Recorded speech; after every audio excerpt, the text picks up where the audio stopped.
Dear students, संसार में ऐसी कोई भी समस्या नहीं है जो आपके मन से अधिक शक्तिशाली हो।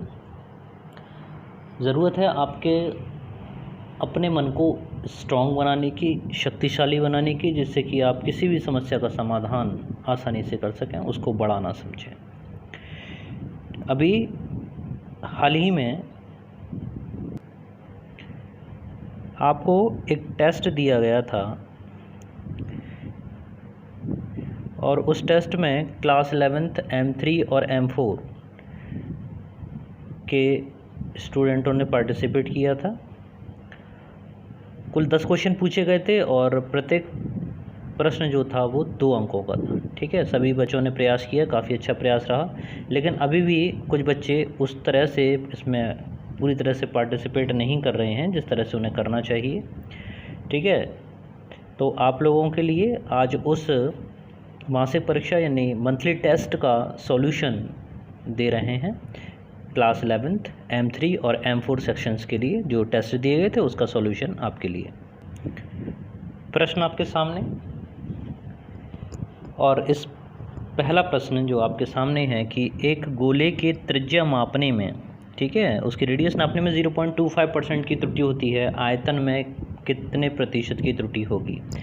ठीक है, तो कई सारे बच्चों ने इसका आंसर सही किया है, लेकिन देख लीजिए इसका सही आंसर क्या है। इसका सही आंसर है आपका 0.75। कैसे है उसको देख लेते हैं। सबसे पहले रेडियस के लिए आर का मान इसमें गिवन है, यानी जो वैल्यू दे रखी है वो delta R upon R into 100, यानी परसेंटेज में है तो पूरा 100 की वैल्यू है। ठीक है ना, तो ये वैल्यू जो है आपकी 100 और दिस वैल्यू इक्वल्स टू 0.25। अब बात करते हैं, उसने आयतन में परसेंटेज एरर पूछी है, तो इसके लिए आयतन का फॉर्मूला आपको पता होना चाहिए कि गोले का आयतन जो होता है वो 4/3 पाई r की पावर q या r3। यहाँ से आप परसेंटेज एरर का फॉर्मूला बनाएंगे, यानी delta v upon V into 100।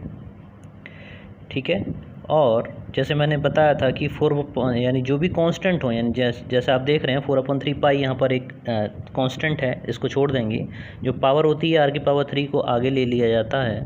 ठीक है, और delta r upon r into 100। ठीक है, इस तरह से 3 इंटू मल्टीप्लाई हो जाएगा इसका किसके साथ में, 0.25 के साथ में, यानी इस पूरे फैक्टर की आपको क्या लगानी है, वैल्यू लगानी है। 0.25 का 3 के साथ मल्टीप्लाई करेंगे तो आंसर आपका आएगा 0.75%। ठीक है, तो ये आंसर आपका सही था। आगे चलते हैं। सेकंड वाला क्वेश्चन है कि सार्वत्रिक गुरुत्वाकर्षण कैपिटल जी का विमीय सूत्र क्या है। ठीक है, तो कैपिटल जी का विमीय सूत्र ज्ञात करने के लिए बहुत ज़रूरी होगा आपको इसका फॉर्मूला लर्न होना चाहिए। स्टार्टिंग में मैंने बोल दिया था आपसे कि सभी स्टूडेंट्स को फॉर्मूले एक तरफ से सभी याद कर लें। ठीक है, तो इसका जो फॉर्मूला निकलेगा वो आएगा आपका सार्वत्रिक गुरुत्वाकर्षण वाले नियम से, जो कहता है आपसे कि F equals to G, capital G आता है। ठीक है, उसके बाद M1 M2 और अपॉन में r², यानी दो द्रव्यमानों के बीच की दूरी। दो द्रव्यमान एक दूसरे से M1 M2 एक दूसरे से r दूरी पर अगर स्थित हों तो उनके बीच में जो गुरुत्वाकर्षण बल लगेगा उसका मान इतना होता है। तो यहाँ से अब कैपिटल जी का आप जब मान निकालेंगे तो कैपिटल जी इसकी वैल्यू बराबर हो जाएगी F इंटू r² और अपॉन में आ जाएगा M1 M2।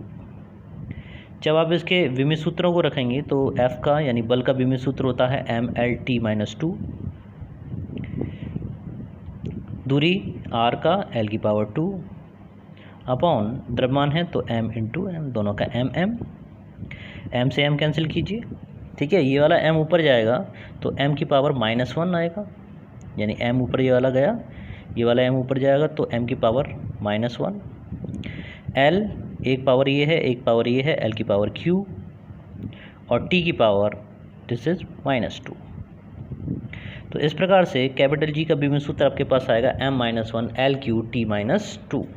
ठीक है, तो आपका जो ऑप्शन सही होगा वो कौन सा वाला ऑप्शन में सही है, the right answer is B, m-1 L3T-2। तीसरा वाला प्रश्न देखते हैं। एक कार ए से बी तक 40 किलोमीटर प्रति घंटे की चाल से चलती है तथा 60 किलोमीटर प्रति घंटे की चाल से वापस लौटती है, उसकी औसत चाल कितनी होगी। ठीक है, यहाँ पे औसत चाल का फंक्शन के लिए आपने बहुत सारे बच्चों ने इन दोनों को जोड़ा, उनका आधा कर दिया, यानी 60 और 40 को जोड़ा, उसका आधा कर देंगे, 100/2 हो गया, 50 आंसर लिख दिया है, गलत है। ठीक है, इसके लिए जो फार्मूला यूज़ किया जाता है वो फार्मूला होता है आपका 2/v this is equals to 1/v1 plus 1/v2। और यहाँ से v1 और v2 की जब हम वैल्यू लगाएंगे तो 2/v this is equals to 1/40 plus 1/60। ठीक है, तो इसको आप जब सॉल्व करेंगे तो एलसीएम आएगा 240 240 और 60 प्लस 40, एक ज़ीरो और बढ़ाएंगे नीचे क्योंकि 6 चौक 24 और 2 ज़ीरो यहाँ पर आएंगी। ठीक है, अब 60 और 40 को आप ऐड करेंगे तो आपका 100 हो जाएगा, यानी ये इक्वेशन आपके पास हो जाएगी 2/v this is equals to 100 upon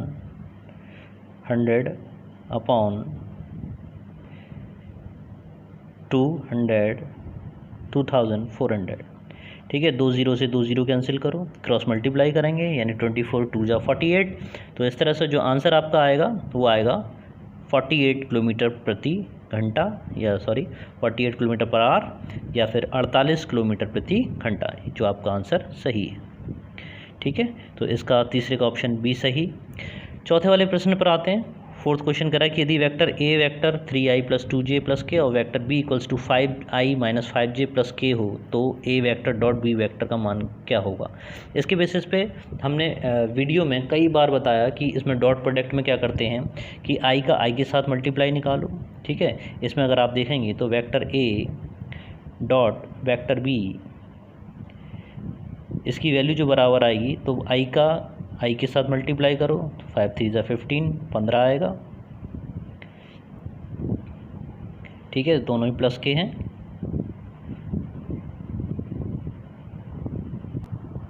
तो दोनों ही प्लस के हैं। A vector dot B vector equals to 15 इसका आया, प्लस का 15, प्लस का 2j और माइनस का 5। ठीक है, प्लस का 2 और माइनस का 5, माइनस का 10, प्लस का k यानी 1। ठीक है, जो प्लस प्लस ना जोड़ दो, 10 + 1 16 हुआ, माइनस का 10 है, माइनस कर दीजिए, कितना बचेगा आपका 6। ठीक है, तो ए वेक्टर डॉट बी वेक्टर का जो वैल्यू है वो आपकी 6 है, यानी आंसर आपका which one is correct, option A is correct 6। इसी तरह का क्वेश्चन नंबर 5 भी दिया था कि यदि vector A vector 3i + j + 2k और वेक्टर 2i - 2j + का 4k हो तो ए वेक्टर क्रॉस बी वेक्टर कितना होगा। ठीक है, तो जिन स्टूडेंटों ने पहले वाले वीडियो देखे हैं ध्यान से, वो जानते हैं कि इसमें हमें ए क्रॉस बी निकालना है, ए क्रॉस बी, और उसके लिए क्या है, टेबल एक सारणी बनानी पड़ती है। इसमें i j और k लिखा जाता है। उसके बाद पहले वाले समीकरण में अगर वेक्टर ए की बात की जाए तो इसमें 3, पहले वाले में 3 आएगा, j के साथ में 1 आएगा और k के साथ में 2 है तो उसमें 2 आएगा। इसी तरह से वेक्टर b में अगर देखें तो उसमें i के साथ में था 2, j के साथ में था माइनस का 2 और k के साथ में था प्लस का 4।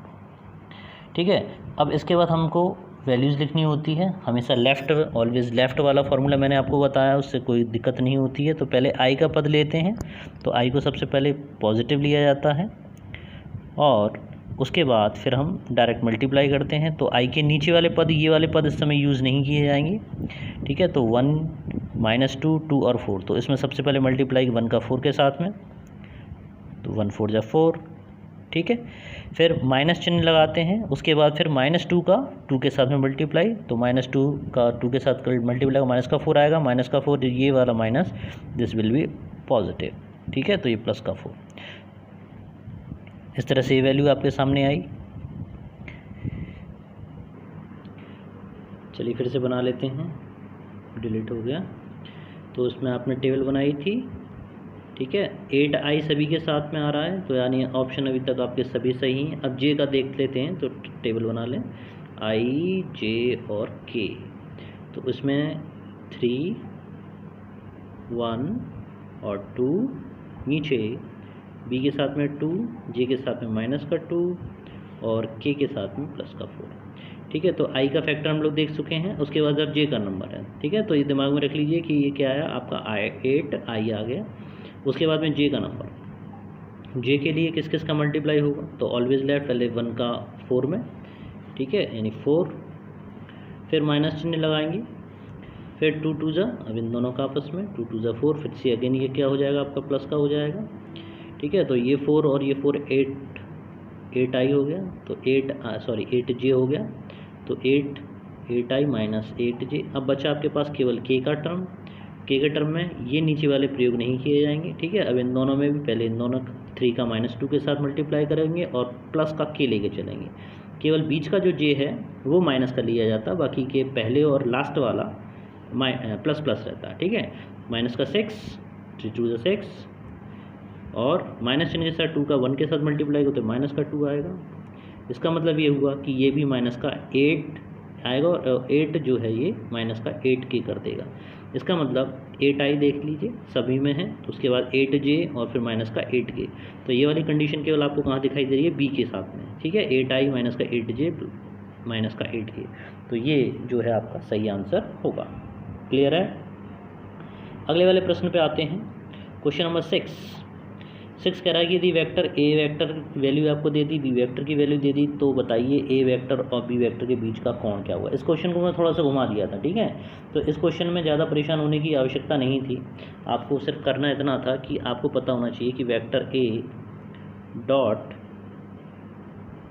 वेक्टर बी, ठीक है, ये जो होता है किसके बराबर होता है, ए बी कॉस थीटा के बराबर होता है, ठीक है। इस पर प्रश्न भी करा चुका था मैं। तो यहाँ से आपको किसका मान पूछा गया है, इसमें आपको पूछा गया कॉस थीटा, एंगल का मान पूछा गया है। तो कॉस थीटा की अगर वैल्यू आपको निकालनी है तो आपको पहले ए वेक्टर डॉट बी वेक्टर निकालना पड़ेगा, और नीचे वेक्टर ए और वेक्टर बी का मॉड लेंगे, ठीक है। तो देखते हैं। तो क्वेश्चन नंबर 6 में ए डॉट बी का मान कितना होगा। ए डॉट बी का जो वैल्यू है आपने देखा था, दोनों का ए के साथ में 1 था, 1 का -1 के साथ मल्टीप्लाई हुआ तो माइनस का 1 आया, ठीक है। फिर देख रहे हैं कि ए में प्लस का 2 जे है और बी वेक्टर बी में प्लस का जे है, तो प्लस का 2 ये बना, ठीक। अब के फैक्टर लेते हैं, के फैक्टर में माइनस का के और माइनस का 2, माइनस का 1 और माइनस का 2 क्या हो जाएगा आपका, प्लस का 2, प्लस का 2 हुआ। तो इस प्रकार से 2 और 2 4, प्लस का 4 और माइनस का 1, ये वैल्यू जब आप सॉल्व करेंगे तो ये वैल्यू किसके बराबर आ जाएगी, आ जाएगी वैल्यू 3। अब बात करते हैं अंडर रूट। तो मॉड लेने के लिए जैसे मैंने बताया कि मॉड किस तरह से लिया जाता है, उसके लिए आई के साथ में जो भी संख्या है, जैसे 1 है तो 1 का स्क्वायर हो गया यानी 1 ही आएगा, 2 का स्क्वायर करोगे तो ये क्या हो जाएगा आपका 4 हो जाएगा, ठीक है। इसी तरह से के का अगर आप के के साथ में प्लस का 1 है उसका भी करेंगे तो वो भी 1 हो जाएगा, यानी ये वेक्टर ए का जो मॉड आएगा वो आपका कितना आ जाएगा, √6 आएगा, √6, ठीक है। इसी तरह से वेक्टर बी के जो साथ में आई के साथ में जो 4 है, ठीक है, उसमें आई के साथ में माइनस का 1, ठीक है, तो उसका भी 1 √1 निकालना, 1 का स्क्वायर 1 हो जाएगा, प्लस के जे के साथ में भी 1 है, 1 का 1 हो जाएगा, के साथ में माइनस का 2 है इसलिए उसका 4 हो जाएगा, तो 4 5 6, इसका भी √6 आएगा। तो यानी जो वैल्यू आपके पास आई वो जी आ गई 3/√6 इंटू √6। फेयर करके देख लेते हैं और देख लीजिए। तो ये जो मान आपके पास आया ये कॉस थीटा के बराबर चल रहा है, ये वैल्यू किसके बराबर है, कॉस थीटा के, जो वैल्यू किसके बराबर आई 3/√6 और √6 के बराबर आई, ठीक है। तो किन्हीं भी दो संख्याओं का जो अगर हम रूट लें तो वो क्या हो जाएगा, उसका रूट हट जाएगा। कैसे कि अब कॉस थीटा की जो वैल्यू है, कॉस थीटा आपके पास आ जाएगा 3/6, ठीक है, ये कॉस थीटा, और 3 1 जा 3, 3 2 जा 6, यानी ये जो वैल्यू आपके पास आई आ गई 1/2। ये जो मान होता है किसका होता है कॉस में, कॉस 60 डिग्री का, 60 डिग्री का होता है। तो इसका मतलब ये हुआ कि जो कोण दे रखा है वो कोण कितनी डिग्री का होगा, 60 डिग्री का, यानी 60 अंश का होगा। इसलिए जो ऑप्शन है आपका कौन से वाले, किस वाले ऑप्शन में उसका मान दिखाई दे रहा है आपको, ऑप्शन बी यानी 60 डिग्री, ठीक है। तो इस प्रकार ये सॉल्व हुआ। अगले वाले क्वेश्चन पे आते हैं 7। यदि एक कण पर इतना न्यूटन बल लगाकर उसे 3i + 5j + 7k मीटर दूरी तक विस्थापित किया जाए तो कृत कार्य कितना होगा। ये भी थोड़ा सा सवाल घुमा दिया, ठीक है। इसमें ये वेक्टर ए का काम करेगा, कौन सा, F यानी बल लगने वाला बल, ठीक है, कितना है 3i + का j, 3i + का j और माइनस का 2k, ठीक है। तो इसको आप लिखेंगे लगने वाला बल यानी F से दिखाएंगे, F से इसे नोट करेंगे तो उसे आप लिख लेंगे 3i। ये सारे सवाल जो क्वेश्चंस हैं आप अपनी कॉपी बना लीजिए, उस पर लिखते चलिए, क्योंकि परीक्षा में भी इसी से रिलेटेड क्वेश्चंस आएंगे। ठीक है, अगर टेस्ट आपने अच्छे से दे लिए, अच्छे से समझ लिए, हमारे साथ एक्सरसाइज कर ली तो काफ़ी अच्छा रहेगा। ठीक है, तो ये वेक्टर एफ हो गया। इसी तरह से वेक्टर डी का जो मान यानी विस्थापन जो आपको दे रखा है वेक्टर 3i। अभी भी जो लोग ना समझे वो इस वाले सवाल में समझ लें अच्छे से। प्लस का 5j और प्लस का 7k। ठीक है, तो इसमें कृत कार्य पूछा गया, W का मान पूछा गया। W किसके बराबर हो जाएगा? ये बराबर हो जाएगा F vector dot D vector के। ठीक है, तो F vector dot D vector का मतलब i का i के साथ गुणा 9 हो गया, प्लस का 5 का 1 के साथ में गुणा प्लस 5 हो गया, प्लस का 7 का -2 के साथ मल्टीप्लाई कितना हो जाएगा? 7 2 जा 14, माइनस का 14 हो गया। ठीक है, 9 और 5 को ऐड कर दें तो ये प्लस का 14 होता है। इसी तरह से माइनस का 14 प्लस का 14 माइनस का 14, this will be equals to 0। इसका मतलब ये हुआ कि किया गया कार्य कितना होगा? आपका 0 होगा, कोई भी कार्य नहीं किया जाएगा, यानी ऑप्शन डी आपका सही है, 0 जूल। नेक्स्ट क्वेश्चन पे आते हैं, 8वां। यदि सदिश वेक्टर ए इतना दे रखा है तो ए का परमाणु होगा। ठीक है, ये भी मैंने आपके इसलिए रखा था कि मोस्टली स्टूडेंट इसको कर सकें। तो सीधा मतलब है कि अगर आप परमाणु पूछा जा रहा है, ठीक है, तो परमाणु का मतलब ये है कि हमें उस दिए गए वेक्टर के सभी संख्यात्मक मानों का वर्ग करके जोड़ना होगा। आई के साथ में क्या है? 1, 1 का स्क्वायर 1 होगा, 3 का स्क्वायर करोगे तो 3 3 जा 9 होगा, 2 का वर्ग करोगे तो 2 2 जा 4 होगा। ठीक है, इन सबको आप ऐड कर लीजिए, 9 और 1 10 और 4 14। ठीक है, √14 ये आपका सही आंसर। ओके, बहुत सारे बच्चों ने गलत किया है। मुझे हैरानी है कि या तो ये लोग वीडियो नहीं देख रहे हैं, ठीक है, और देख रहे हैं तो उसको नोट नहीं कर रहे हैं, केवल सुन कर रहे हैं। तो सुनने से आपको समझ में नहीं आएगा, कोशिश कीजिए। ठीक है, चलिए आगे चलते हैं। क्वेश्चन नंबर 9 पर आते हैं। यदि m द्रव्यमान की एक वस्तु पर बल F समय डेल्टा t तक कार्य करे तो उस बल का आवेग की परिभाषा कहती है बल इंटू समय अंतराल। ठीक है, फोर्स इंटू टाइम। ठीक है, समय अंतराल, टाइम डिफरेंस, इम्पल्स बोलते हैं इसको। तो F इंटू डेल्टा टी जो ऑप्शन है वो आपका ऑप्शन बी कह रहा है, तो F इंटू डेल्टा टी आपका सही आंसर। नेक्स्ट पे आते हैं क्वेश्चन नंबर 10, सीमांत घर्षण बल। ठीक है, सीमांत घर्षण बल को निम्न सूत्र के द्वारा प्रदर्शित किया जाता है। तो इसका लिए मैंने आपको नोट्स की पिक भेजी थी। ठीक है, और उसमें स्पष्ट था कि F इक्वल्स टू जो भी घर्षण बल होता है वो प्रतिक्रिया R के समानुपाती होता है। ठीक है, तो अब ये समानुपाती यानी इस वाले चिन्ह को हम समानुपाती बोलते हैं। इसको अगर जब हम हटाते हैं यानी कोई भी समानुपाती का चिन्ह हटाते तो वह कांस्टेंट आता है, और यहाँ पर जो कांस्टेंट वो लिया जाता है वो होता है म्यू, और इस म्यू को ही आप कहते हैं घर्षण गुणांक। ठीक है, तो जो सही आंसर है वो आपका F equals to mu R. ठीक है, तो इसमें जो सही आंसर है आपका क्वेश्चन नंबर 10 का A, F equals to mu into R. ठीक है, तो इस तरह से बेटा ये आपके क्वेश्चंस लगे। टेस्ट कंप्लीट हुआ, उम्मीद करता हूँ, तो उम्मीद यही करता हूँ कि आपको वीडियो बहुत पसंद आया होगा, आपको सभी क्वेश्चंस अच्छे से समझ में आए होंगे। अब बस काम है आपको ये करना है, जितने भी क्वेश्चंस अभी आपने टेस्ट में मेरे द्वारा देखे हैं उन क्वेश्चंस को अच्छे से साफ राइटिंग में आप कीजिए। ठीक है, और कोई भी प्रॉब्लम आए मुझसे पूछिए। ठीक है, आप तरक्की करेंगे तो हम तरक्की करेंगे, हमारा देश तरक्की करेगा। पढ़ते रहिए, बढ़ते रहिए, और शेयर और लाइक ज़रूर करिए। ठीक है, लाइक आपका ज़रूरी है, शेयरिंग करिए, सभी बच्चों को सेंड करिए। ठीक है, उन्हें व्हाट्सएप पे अपना ये वाला पेपर सेंड करिए और उसका सॉल्यूशन में मेरा वाला वीडियो ये दिखाइए। ठीक है बेटा, मिलते हैं। Okay, thank you very much. जय हिंद, जय भारत।